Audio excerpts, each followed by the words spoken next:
मैं बस welcome back to own channel stock market funda में। अब देखो, आज जो मार्केट था बहुत अच्छा रिबाउंड किया था। कल हम लोगों ने डिस्कस किया था कि जो बॉन्ड यील्ड है यूएस मार्केट की वो काफ़ी तगड़ी फॉल हुई है, बिकॉज के यूएस ने बॉन्ड को बाय बैक किया है। अब उसकी वजह से यूएस मार्केट कल भागा और आज इंडियन मार्केट पॉजिटिव था। बट देखो, मैंने आपको कल ही बता दिया था कि निफ्टी सपोर्ट पे है 24,000 का, मिड कैप इंडेक्स सपोर्ट पे है, स्मॉल कैप इंडेक्स सपोर्ट पे है, ये तीनों तीन सपोर्ट पे है। चांसेस तो थे पूरे के पूरे पुल बैक के, और आज ये वही होता हुआ दिखाई दिया। ठीक है, बट देखो, अगर मैं वन शॉट आंसर करूं तो आज थोड़े बहुत स्टॉक डिस्कस करेंगे कि मार्केट में क्या हुआ, स्टॉक्स में मोमेंटम क्यों आई, स्पेशली शुगर स्टॉक्स, क्योंकि आज काफी तगड़े शुगर स्टॉक भागे थे। अब गवर्नमेंट ने प्राइस कैप रखी, स्टिल शुगर स्टॉक्स भागे। क्वालिटी वर्ल्ड सच तगड़ा भागा, उसने काफी अच्छे ब्रेकआउट्स किए। सुवेन लाइफ साइंस, उसने काफी अच्छा ब्रेकआउट किया। और एक जो एसएमई आईपीओ था, क्रेडिट कनेक्ट करके, इसका ग्रे मार्केट 40% था, इसने लिस्टिंग दी 90% की। एसएमई आईपीओस, सो देखो, एसएमई आईपीओस खराब नहीं होते। सोचो, आपने अगर 2 लाख की एप्लीकेशन लगी होती और आपको अलर्ट होते, और अलर्ट होते हैं, रिटेल को अलर्ट होते हैं, ठीक है, मेरी मदर को भी अलर्ट हुआ था, तो अलर्ट होते हैं। तो मान लो कि अगर आपको लगता 90% की लिस्टिंग है, 2 लाख की एप्लीकेशन, सोचो कितना मिलता। ठीक है, आपका 2 लाख सीधा 4 लाख बन जाता अगर अलॉटमेंट होता तो। ठीक है, सो देखो, आईपीओस अच्छे होते हैं अगर आप सही एसएमई आईपीओस पे फोकस करें तो की बात है, और मैं आपको यही डिटेल में हर बार बताता हूं। तो मेरे वीडियोस को मिस मत करना, चैनल को सब्सक्राइब कर लेना, शेयर कर लेना। ठीक है, चलिए स्क्रीन पे आते हैं। ओके, सबसे पहले बात करते हैं निफ्टी की। देखो, निफ्टी की क्लोजिंग काफी स्लाइटली नेगेटिव बोल सकते हैं। रीजन ये था कि क्रूड ऑयल आप देखोगे वापस 95 की तरफ जा रहा है। अब देखो, क्रूड ऑयल ऊपर जाना और निफ्टी ऊपर जाना दोनों संभव नहीं है, दोनों पॉसिबल नहीं है। अब निफ्टी मैंने आपको कल ही बता दिया था कि जो बॉन्ड यील्ड है उसकी वजह से निफ्टी ऊपर गया है, और क्रूड ऑयल में ऊपर मोमेंटम इसकी वजह से कि भाई अभी भी यूएस ईरान की टेंशन है।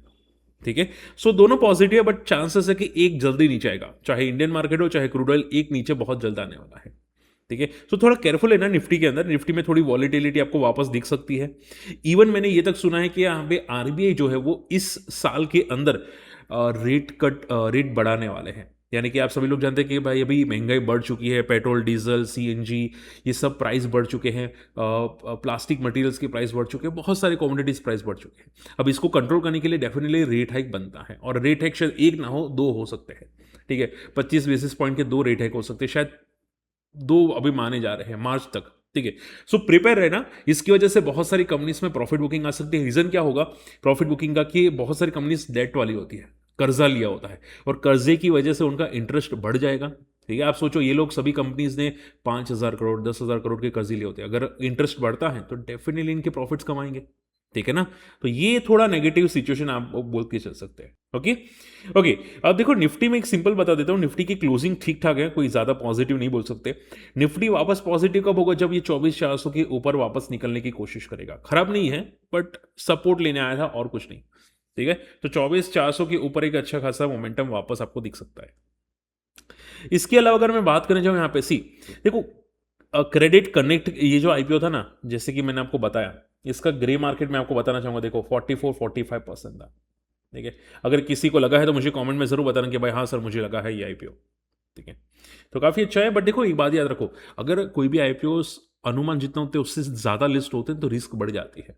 ठीक है, और ये जितने भी ऐसे में आईपीओ होता है ना, एक बार लोअर सर्किट लगाते हैं ना तो पता नहीं कहाँ पे जाके रुकते हैं। मेरे को एक लगा था एज अ डिस्क्लेमर, और वो स्टॉक सीधा 30% क्रैश हो चुका था। एसएमई, 2 एसएमई लगे थे, एक बहुत अच्छा लिस्ट हुआ था, एक आधा हो चुका था। ठीक है, चलिए। ओके, इसके अलावा देखो, आज जो अभी रिसेंटली आईपीओ लगे थे उसमें वापस प्रॉफिट बुकिंग आई। मिल्की मिस्ट, इसमें प्रॉफिट बुकिंग आती हुई दिखाई दी। दूसरा आई थिंक दूध ट्रांसमिशन आज भी थोड़ा पॉजिटिव था, बट दूसरे जो आईपीओस थे मिल्की मिस्ट के अलावा बहुत सारे थे। ठीक है, मोबिलो, डायग्नोस्टिक और काफ़ी सारे थे, उसमें प्रॉफिट बुकिंग आपको आती हुई दिखाई दी है। ठीक है, सो देखो, केयरफुल है ना, मैंने आपको पहले ही समझाने की कोशिश की थी कि जो सभी आईपीओज होते हैं ये टेम्पररी लिस्टिंग करते हैं, और बड़े प्लेयर्स टेम्पररी इसके पीछे भागते हैं। ठीक है, उसके बाद प्रॉफिट बुकिंग आना स्टार्ट हो जाती है, और ये मिल्की मिस्ट तो 4 से लेकर 7% तक क्रैश हो चुका है। 2 दिन में बहुत तगड़ा भागा, बट 7% क्रैश हो चुका है। ठीक है, तो अगर मान लो किसी ने कल एंट्री की होती तो वो स्टक हो जाता आज। ठीक है, तो आप ऐसा मत समझो कि लिस्टिंग के बाद स्टॉक पॉजिटिव ही रहेंगे और कंटिन्यूसली ऊपर जाते रहेंगे। ठीक है, आपको ये टेम्पररी ट्रैप करने का मोड होता है बिग प्लेयर्स का। भले आपको लगे कि भाई कोई बड़ा प्लेयर एंटर हुआ है, फलाना एंटर हुआ है, ढींगा एंटर हुआ है, ये आपको ट्रैप करने के लिए, आप मानो या ना मानो। ठीक है, ये मैं आपको कल से बता रहा था, पहले से बता रहा था। ठीक है, इसके अलावा बलरामपुर चीनी, अब देखो चीनी स्टॉक्स में एक नेगेटिव न्यूज़ ये थी गवर्नमेंट की कि वो लोग ने प्राइस कैप लगा दी है कि भाई आप ज़्यादा प्राइस नहीं कर सकते, एक प्राइस कैप लगाने की कोशिश की है जहाँ। ठीक है, और एक्सपोर्ट पे भी यहाँ पे काफ़ी रिस्ट्रिक्शन लगा दिया है जो वहाँ पे आ रहा था। अब बलरामपुर चीनी स्टील ये भागा 18%, ठीक है, और 18 साल का रिकॉर्ड तोड़ा। और वैसे भी आज बजाज हिंद शुगर या रेणुका शुगर ये सब भागे। रीज़न क्या था, समझो बात को, रीज़न क्या था कि माना जा रहा है कि अभी जो प्राइस बढ़ी है शुगर की, यस ये बढ़ चुकी है, ठीक है, बढ़ चुकी है, इनकी वजह से इनके मार्जिन इंप्रूव हुए हैं और माना जा रही है प्राइस और बढ़ सकती है। ठीक है, भले गवर्नमेंट कैप वैप लगाए बट ये प्राइस और बढ़ सकती है। क्यों? क्योंकि ज़्यादातर जो शुगर है वो इथेनॉल बनाने के लिए जा रहा है। ठीक है, यानी कि आपको चीनी महंगी पड़ेगी। और देखो गवर्नमेंट का एक बहुत अच्छा स्टेटमेंट है, मैं इसकी अगर पॉसिबल है तो रील बना दूंगा। गवर्नमेंट का बहुत अच्छा स्टेटमेंट है कि आप जो ज़्यादा करते हैं ना उस पे हम लोग टैक्स लगाएंगे। आप ज़्यादा सिगरेट पियेंगे तो टैक्स लगाएंगे, आप ज़्यादा ज़्यादा कोको कोला थम्स अप पियेंगे तो हम लोग टैक्स लगाएंगे, ज़्यादा दारू पियेंगे तो हम लोग टैक्स लगाएंगे, ज़्यादा सुसु करोगे तो भी टैक्स लगा देंगे। ठीक है, आपने ज़्यादा ट्रेडिंग किया, एसटीडी लगा दिया, बढ़ा दिया। ठीक है, अगर आप ट्रेड कर रहे हो short term capital gain tax बढ़ा दिया, लॉन्ग टर्म वो था वो नहीं था, अब वापस लगा दिया। ठीक है, तो अब ज़्यादा शुगर खाओगे उससे डायबिटीज़ होगी तो भाई टैक्स लगा देंगे ये लोग। ठीक है, उनका काम है टैक्स लगाना, हर चीज़ पे टैक्स लगाना। ठीक है, अगर आप मैरिज आज एक किया होते, मान लो कि एक टाइम पे अलाउ के लिए कि भाई 100 मैरिज कर सकते थे तो उस पर भी लगा सकते थे वो टैक्स। ठीक है, सो पॉइंट मोरल स्टोरी क्या है कि उनको सिर्फ टैक्स लगाना आता है और कुछ नहीं। ठीक है, तो जोक्स अपार्ट, बट ज़्यादा सीरियसली मत लेना रिलीजन को, मैं सिर्फ समझाने की कोशिश करूँ ये चीज़ें नेगेटिव है, हर चीज़ में टैक्स लगाना। ठीक है, आपने शायद सुना होगा कि उन्होंने पॉपकॉर्न और कैरामल पॉपकॉर्न पे टैक्स लगा देता कि भाई अगर आप कैरामल पॉपकॉर्न लगा रहे तो ज़्यादा जीएसटी, रेगुलर पॉपकॉर्न के कम जीएसटी। ये क्या बात हुई? ये कौन सी बात हुई, कौन सी सेंस हुई? ये कौन सा फाइनेंस मिनिस्टर है जिसको ये सेंस नहीं बनती कि जिसमें पॉपकॉर्न पे कितना टैक्स लगाना चाहिए, वो इतनी अक्ल नहीं बनती। ठीक है, और चला रहे इंडिया का फाइनेंस, पता नहीं क्या बोल सकते हम लोग। Anyway so pardon for me.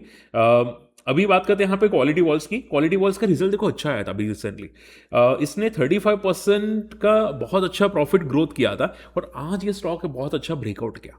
ठीक है, सी मैं हमेशा बोलता हूँ कि कभी कभी स्टॉक जब रिजल्ट आते हैं तब मोमेंटम नहीं करते, रिजल्ट के बाद कुछ दिन के बाद मोमेंटम करना स्टार्ट करते हैं।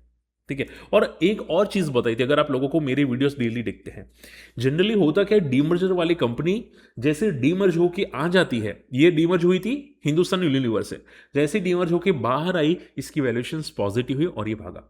ठीक है, तो बहुत सारी कंपनीज 90% की कंपनीज होती है जो डीमर्ज होने के बाद वो पॉजिटिव मोमेंटम करती है। टाटा मोटर्स कमर्शियल व्हीकल्स,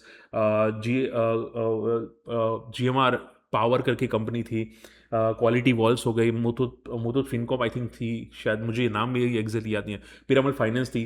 ठीक है, बहुत सारी कंपनीज थी। सो इसका एक रेजिस्टेंस यहाँ पे चार्ट्स पे फोकस कर सकते हैं 30-39 के आसपास का, अगर ये ब्रेक करता है तो बहुत बड़ा ब्रेकआउट हम लोग बोल के चल सकते हैं। फिर ये जब तक 38 के नीचे ना आए तब तक ये ब्रेकआउट मोड पे हो जाएगा।